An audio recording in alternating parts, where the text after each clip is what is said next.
Nah kenapa kalau saya ngaji PD, mereka aku muji pangeran, saya tidak pernah mikir awakku, tak penting awakku, penting muji pangeran. Ngaji itu artinya kan muji pangeran, muji ilmu nih pangeran, ya sudah selesai.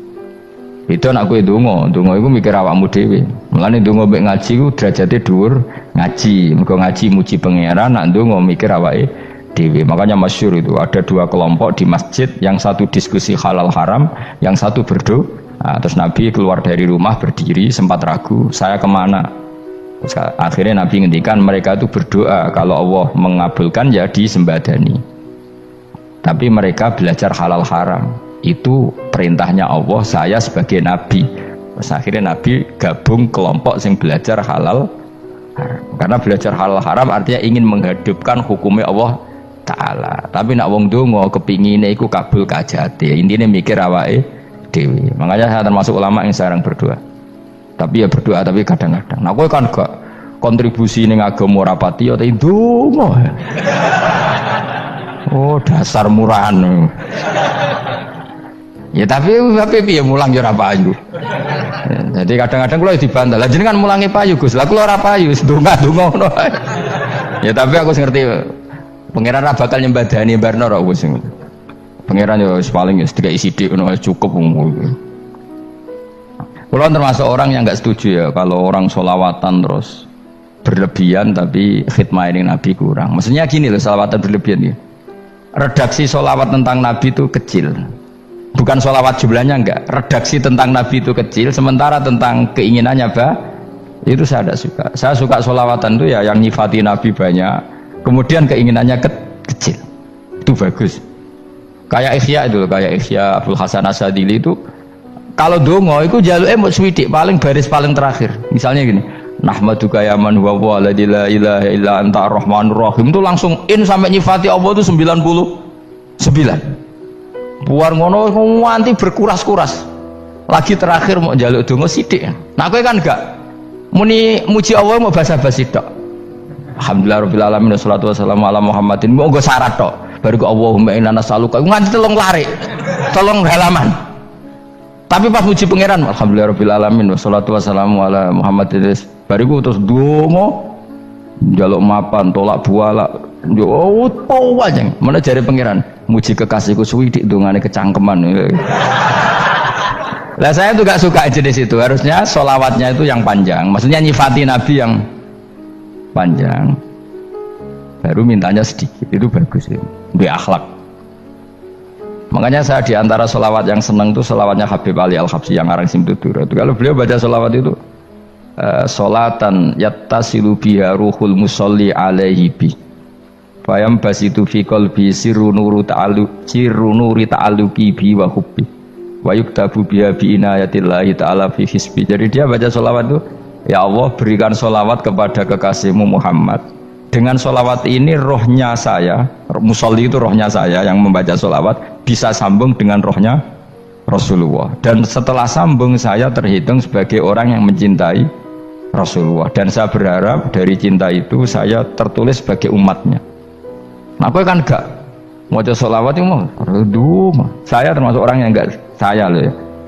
Tapi ya tetap baik timbang nganggo primbon ya satu sholawatan ya. Tapi boyo punya etika lah dengan Rasulullah itu. Boyo kalau dongo nyifati Nabi yang banyak, ya baru keinginan. Kan banyak tuh sholawat yang seperti yang saya misalnya di kitabnya Sayyid Muhammad ada. Allahumma sholli ala sayyidina Muhammad nuri kalam alladzi. Wah nyifati Nabi itu sampai panjang lebar baru menceritakan hajatnya. Kalau kamu kan enggak nyifati Nabi basa-basi, mau sidik kan. Malah kadang orang misalnya ala Muhammad. Kok ala Muhammad muni Sayyidina aja disoal. Misalnya terus baru kudungannya apa? Panjang. Saya termasuk yang enggak setuju karena itu menurut saya kurang etika. Makanya Rasulullah itu kalau berdoa kalau sudah nyifati Allah, coba tak beri satu contoh saja doanya Nabi. Alhamdulillah hamdan yuwafi ni'amahu wa yukafi'u mazidah ya rabbana lakal hamdu kama yanbaghi li jalali wajhika 'azimi sultanik la nuhsi sana'an 'alaika anta kama asnaita 'ala nafsik. Itu sudah berapa itu nyifatin? Itu belum doanya tuh. Nah kamu kan enggak Allahumma alhamdulillah rabbil alamin Allahumma ya Allah di hajati gremeng itu seramu tuh kan. Jangan gak bakat wali. Nah cara kula iku sisen ngono. Kula ya sering ngamini dongane wong ngono tapi ning atiku amin maksudnya amin barno mawon Gusti. Dadi aku amin tapi amin ku barno mawon Gusti. Wong ora jelas ngono berarti. Jadi aku muni amin tapi amin barno maksudnya ya Allah barno amin ngono maksudnya. Jadi karena tadi setahu saya doanya para nabi, para wali itu memang seperti itu. Ya coba itulah doa tadi aja yang saya sebut itu berapa kalimatnya? Apa? Alhamdulillah hamdan yuwafi ni'amahu wa yukafi mazidah ya Rabbana lakal hamdu kama yanbaghi li jalali wajhika azimi sultani la nuhsi sana'an 'alaika anta kama asnita 'ala. Enggak terhitung pujian saya kepada engkau sebanyak engkau memuji pada diri engkau sendiri. Allahumma inni a'udzu biridhoka min sakhatika fi mu'afatika min uqubatika wa bika minka. Allahumma sholli bi haqqi jabarutika wa bi khawsika. Kan panjang sekali doanya wali-wali itu, tapi semuanya mensifati Allah. Bahkan banyak yang kemudian lupa enggak doa. Coba haji, doa haji itu coba. Labbaik Allahumma labbaik la syarika lak innal hamda wa ni'mata laka wal mulka la syarika lak. Wa ni'mat itu kan labbaik saya siap melaksanakan perintahmu ya Allah sa'dik. Engkau yang punya pujian, engkau la syarika lak kalau itu malah enggak ada, jarang malah ada doanya. Itu kalimatnya talbiyah semua. Allahumma antal azil akram itu sudah seperti itu. Karena tadi al mu'min yashghaluhu sana 'ala Allah min ayyakuna li nafsihi dzakiran. Mukmin sejati adalah sibuk memuja Allah sampai lupa jatah dirinya sendiri. Nah, kowe kan gak mujine Allah basa-basi, dongane tenan. Itu jadi makhluk aneh, itu jadi hubungan mbek pangeran itu wong aneh. Ya tapi jangan bakat wali, semuanya ikut dadine semuanya ikut. Ya tok ngono kok mari wali kakean malah gak elit. Jadi tapi saya mohon itu di sholawat itu usahakan jumlah paling enggak jumlah sholawatnya banyak, doanya sedikit. Paling enggak misalnya kamu tidak punya kalimat yang apa baik ya maca sholawat ping 100 itu gak ada salah biar gue iling-ilingan apa kita menyebut kekasihnya Allah lebih banyak ketimbang kita menyebut hajat kita sendiri ya gitulah. Paling tidak punya etika seperti itu ya. Kalau kamu nggak punya segot-segot sing keren, bacalah sholawat berapa 100 terus cerita awam Gusti utang kula kathah mungkin raja wis roh.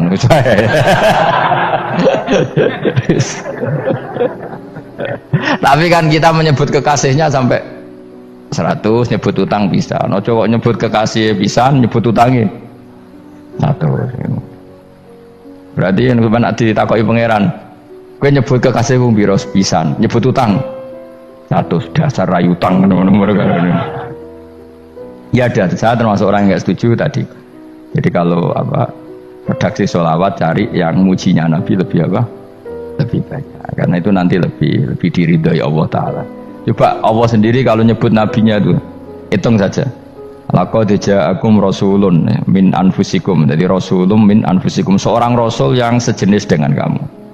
Terus azizun, orangnya sangat terhormat. Alaihi ma'anitum, rasul ini siap menanggung apa yang kalian tidak mampu. Kowe ra bakat mlebu swarga baru kaya syafaate Nabi akhirnya mlebu swarga. Kowe ra kelar korban, Nabi tahu mengorbankan kita semua. Dokha Rasulullah bikabsaini, terus hada an ahli wa hada amman lam yudokhi min mati jenis alihima anitum, Nabi menanggung apa yang kalian berat. Azizun, Nabi itu ali, terus harisun alikum, Nabi sangat berkomitmen menyelamatkan kalian. Haris itu keinginan yang berlebihan itu jenis apa? Haris, kiai kuno namanya ini ngungseng, keinginan yang over. Nabi itu sangat berkeinginan kita ini maslahat.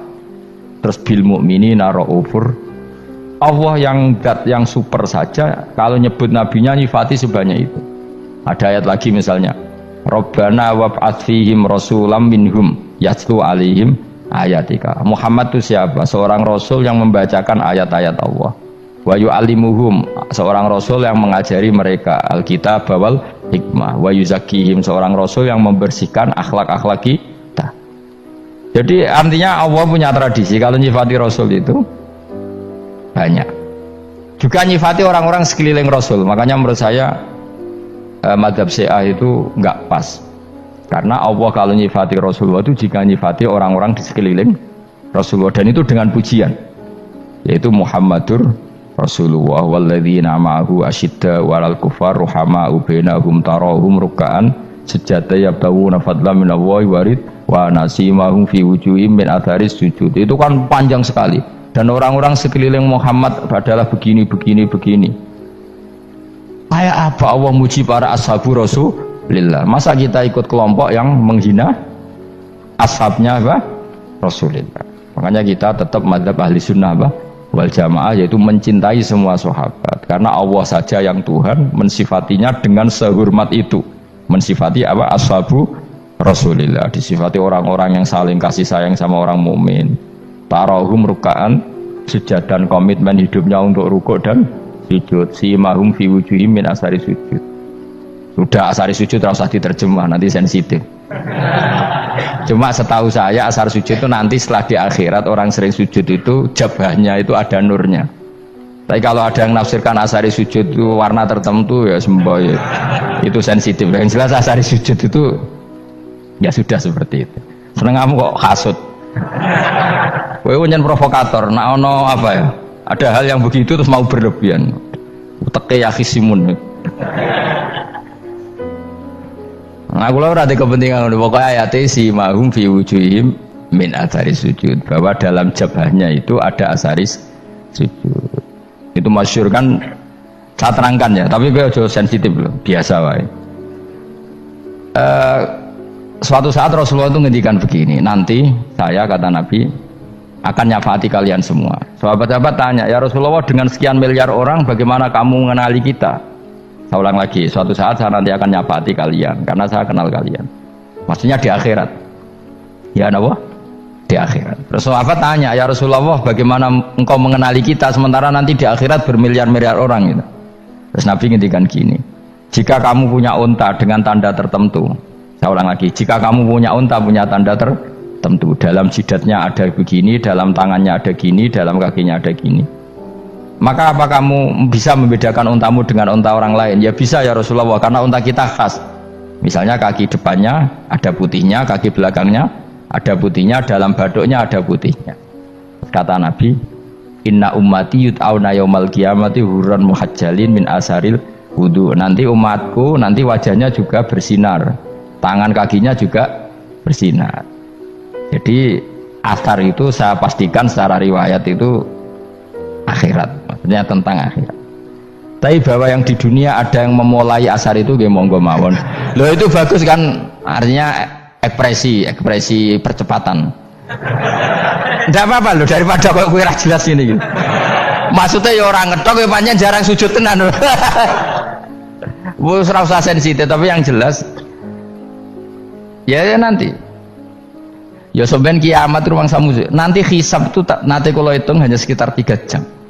Hisabnya sak dunia itu hanya sekitar, karena malaikat itu tidak kesulitan sama sekali. Tak warai ya, ini nggak akan salah saya dalam hal ini karena riwayatnya sahihah. Kenapa hisab itu hanya butuh rubu'un nahar, 1/4 dari siang enggak? Anggap saja siang itu 6 jam atau 12 jam, itu aja terserah.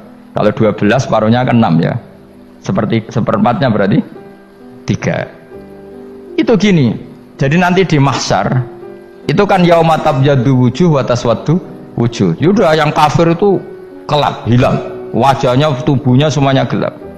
Yang mukmin itu semuanya terang. Jadi sudah yang tabyaddu wujuh wa taswaddu wujuh otomatis terus nyingkap. Terus pergerakannya itu delalah yang tabyaddu wujuh itu ke kanan, yang taswaddu wujuh ke kiri.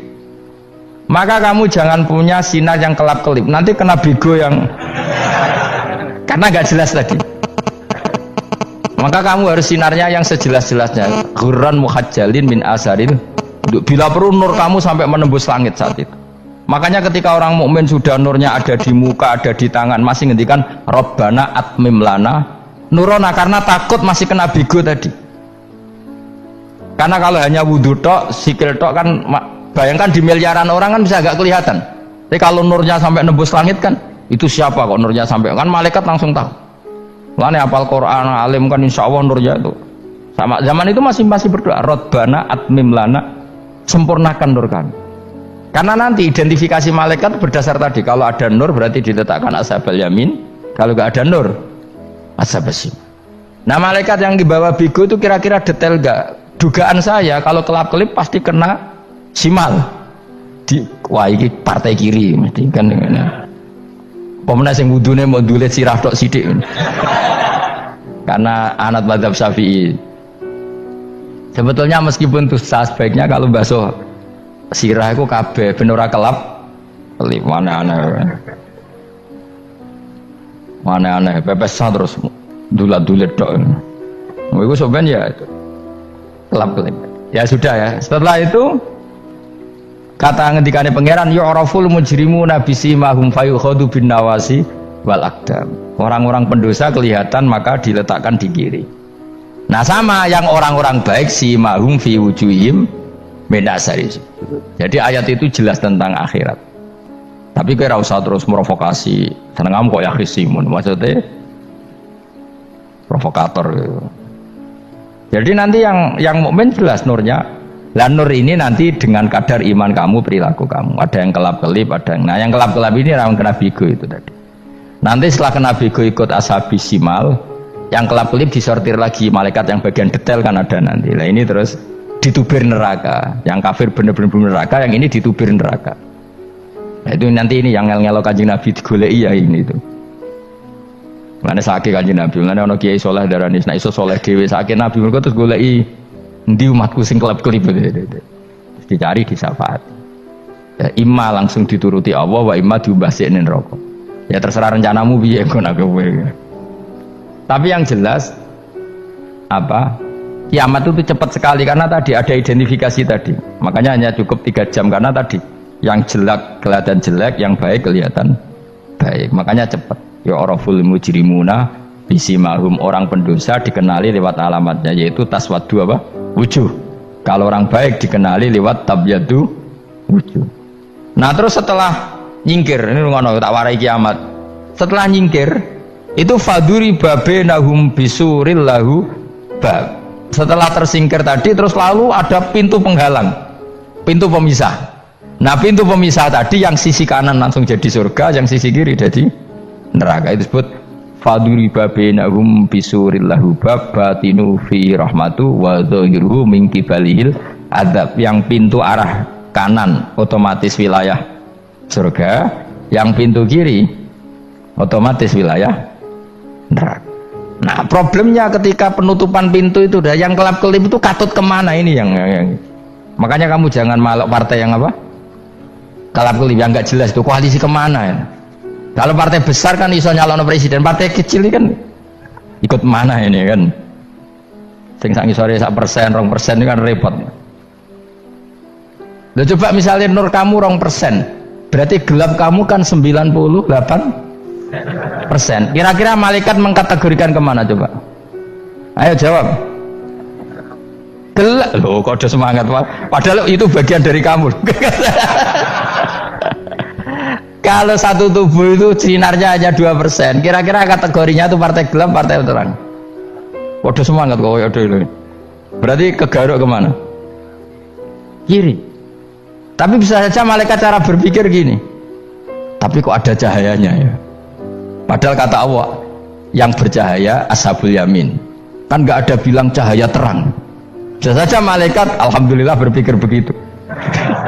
Ya nanti kita rayu saja supaya berpikir ini kan yang penting ada cahaya. Kan Allah tidak bilang terang apa kelap-kelip.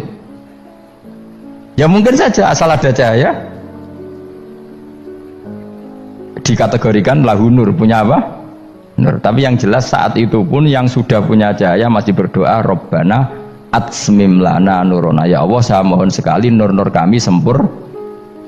Jadi ini saya bantu teman-teman yang hafid-hafid supaya tahu maknanya ya, dan yang nggak hafid ya dengar ya, kalau nur itu penting. Makanya Nabi itu kayak apa? Nabi itu orang super itu kalau ngendikan wamat almin fauqi nuran wa min tahti nuran wa an yamini nuran wa an simali nuran, sampai terakhir Nabi masih mendoa untuk dirinya waj'ali nuran, dan semua tubuh saya jadi nur. Jadi Nabi sudah gitu, ya Allah jadikan sisi depanku nur, belakang kami nur, kanan nur, kiri nur, terakhir itu apa? Waj'alni nuron, dan doa semoga semua tubuh saya jadi nur. Itu termasuk doa yang sering saya baca karena saya takut kelap-kelip tadi. Ini bahaya ini kalau malaikat Saya tidak tahu cara berpikir malaikat tadi. Apa ngitung 98% maka dikategorikan apa?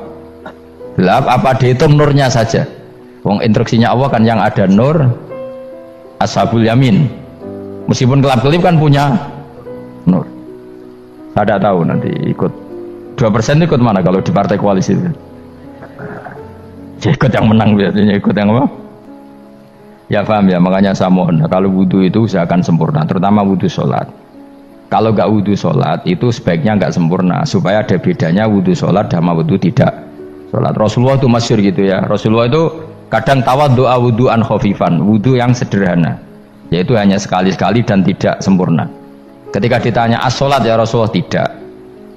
Misalnya saya habis makan mau tidur biasanya ya wudhu, tapi tentu tidak perlu sesempurna kayak wudhu sholat, biar ada bedanya. Rasulullah juga gitu, beberapa kali beliau wudhu tapi tidak sesempurna wudhunya untuk sholat. Masyhur itu di riwayat tawaddu'a wudhu'an khafifan duna wudhu'ihi lis sholat. Tapi kalau wudhu untuk sholat asbaghal wudhu, menyempurnakan wudhu. Jadi supaya ada bedanya wudhu sholat dan wudhu tidak sholat. Saya ini gak wong reso ngaji podo kabeh. Abu Bakar ya gitu, ana wong poso sunat kok nyediakno buka dimarahin. Istrinya pernah nyediakan buka beliau untuk puasa sunat, itu embernya dipecahi Mbak Abu Bakar. Ditanya kenapa gitu, apakah kamu akan menyaingi Ramadan? Jadi gak boleh memperlakukan puasa sunat kayak Ramadan. Ya biasa saja kalau puasa sunat kok wah buka kolak apa Ramadannya ya iri tuh, ini gimana kok saya disaingi ini. Jadi kabeh itu ada proporsinya, ada apa? Makanya megang Quran ya wudu, megang wudu. Nah kabeh gitaran terus wudu, pengiran tersinggung, piye kok menjegal gitar wudu. Jadi gak boleh kebaikan disaingi, itu juga gak boleh. Bapak gue sergap wudu sampai nyekel gitar. Ya, untuk Quran tersinggung, wah semen itu gak semen kan. Malaikat panitia kan ya tersinggung. Kabeh itu kan ada proporsinya, apa? Ada proporsi. Itu hebatnya Rasulullah. Jadi kalau beliau wudu, bahkan wudu itu wudu li sholat sama tidak sholat itu, misalnya sholat sunat itu kamu mampu ngadeg boleh nggak duduk? Boleh. Kalau sholat fardu nggak boleh, biar ada bedanya. Fardu itu spesial, nggak boleh, harus berdiri. Kalau sunat pun harus berdiri. Fardu tersinggung, iya sunat kok nyaingi aku kan gitu kayak. Ya makanya sholat fardu wajib berdiri ya, sholat sunat boleh duduk meskipun mampu loh ya. Nggak boleh sama, sholat sunat pun harus berdiri, berarti ada sunat menyaingi fardu. Ya jelas ya, jadi aturan main itu harus jelas, nggak boleh. Makanya Abu Bakar itu nggak mau kalau ada orang puasa sunat kemudian apa? Abdullah bin Mas'ud lebih parah, dia itu tukang nyuwepeng orang yang selalu sholat duha. Makanya saya itu duha itu jarang, karena takut kena sweepingnya siapa? Abdullah bin Mas'ud. Itu ada orang khusyuk tiap hari duha disweping sama dia. Apakah kamu menjadikan sholat ini jadi fardu kok mbok lakoni bedino? Awas nang mbok lakoni bedino. Di era akhir duha dilakoni bedino. Perkara ini butuh duit. Itu kalau zaman Abdul Mas'ud kena sweeping apa? Karena berarti menandingi fardu. Yes, ora usah anut ilmu ku bahaya itu di sensitif. Cuma ini kan ilmu, tetap tak utarakan biar kamu tahu, nggak boleh fardu disaingi itu nggak. Coba kan banyak ketentuannya tadi. Contoh paling gampang itu apa? Kalau sholat fardu boleh, nggak boleh apa? Duduk. Sholat sunat boleh duduk. Sholat sunat boleh di kendaraan sesuai jalannya kendaraan. Nama tawajjahat bi rohilatu. Kalau sholat fardu, kalau kamu naik unta harus turun untuk memastikan di kiblat. Jadi banyak. Sholat sunat kamu dalam keadaan najis sudah tidak boleh dilakukan. Kalau sholat fardu, karena saking pentingnya fardu, meskipun dalam keadaan najis ya menemukan alat sesuci harus tetap sholat. Jenenge sholat dihormatil waktu, karena nggak boleh fardu ditinggalkan. Meskipun nanti harus iyadah, karena nggak boleh mengalahkan fardu meskipun itu oleh najis. Jadi misalnya kamu pergi hanya bawa satu celana, kemudian di terminal atau apa kena najis, kena uyah sampean misalnya, kamu harus tetap wudu dan sholat. Karena nggak boleh fardu ditinggalkan meskipun nanti harus iyadah karena sholat kamu tidak sempurna. Dalam keadaan setelah kamu najis boleh nggak sholat sunat? Oh nggak boleh, karena kalau fardu itu darurat, memang sesuatu yang harus maka dilakukan. Tapi kalau kamu dalam keadaan nggak suci nggak boleh melakukan sholat apa? Sunat. Karena fardu itu spesial apa? spesial. Mbon kula terusno. Wamtazul yauma ayyuhal mujrimun. Ya, jadi orang mujrimun harus terpisah dari orang apa? Mukmin. Dan yang keharusan itu ketika di surga. Tapi kalau di dunia ya boleh muamalah boleh. Ya muamalah yang halal maksudnya. Infaridu tegese misau sira kabeh ana mukminin sing pira-pira mukmin intakhtilatihim. Nalikane campure kufar utawa al mujrimin bi iklan al mukminin. To rujuke mbok walik mboten napa. Maksudnya rujuk itu awalnya sama intakhtilatihim mukminin bi iklan kufar atau kufar ning mukminin. Alam ahad ilaikum ya bani Adam. Alam ahad ana ta ora merentahno ingsun ilaikum maring sira kabeh. Amurkum tegese ana ta ora merentahno ingsun kum ing sira kabeh ya bani Adam ya bani Adam. Ala lisani rusuli ing atase lisane para utusan-utusan ingsun. Bukankah saya telah merintahkan kamu wahai bani Adam Allah ta'budu setan. Yen ta ora menghamba sira kabeh asetan ing setan. Ngendikane pangeran kowe ijek kanut setan ku cek nemen. Bukankah sudah saya perintahkan kamu tidak boleh diperbudak napa setan. Maknane la tutiu tegese aja taat sira kabeh ing setan. Inna sak temene setan laku maring sira kabeh aduun musuh mubinun kang jelas. Bayyinul adawati banget musuhane. Lah wong setan musuhmu kok malah mbok nut bocah kok sarap ngono. Karwan musuh kok di anut ya pangeran mergo Allah wali fid dunya wal akhirah. Wa ani buduni lan yen to nyembah sira kabeh ni ingsun. Wa anstune kelakuan budu nyembah sira kabeh ni ingsun wahidu tegese nglakoni ya tauhid sira kabeh. To mengesakno sira kabeh ni ingsun. Wa ati ulan to atau sira kabeh ni ingsun. Harusnya kita hanya ibadah ning Allah Subhanahu wa ta'ala karena dia yang menciptakan kita, tempat kita kembali. Setan itu tidak siapa-siapa, makhluk yang hina, yang lemah. Pokoknya malah taat. Taat ya ning gone zat sing super, sing gawe kita, sing memberi rezeki kita dan zat yang kita kembali. Hadza utawi iki maksudane taat ning Allah taala. Hadza ay al madkur min taatillah iku siratun iku dalan thariqun untuk sedalan mustaqimun kan.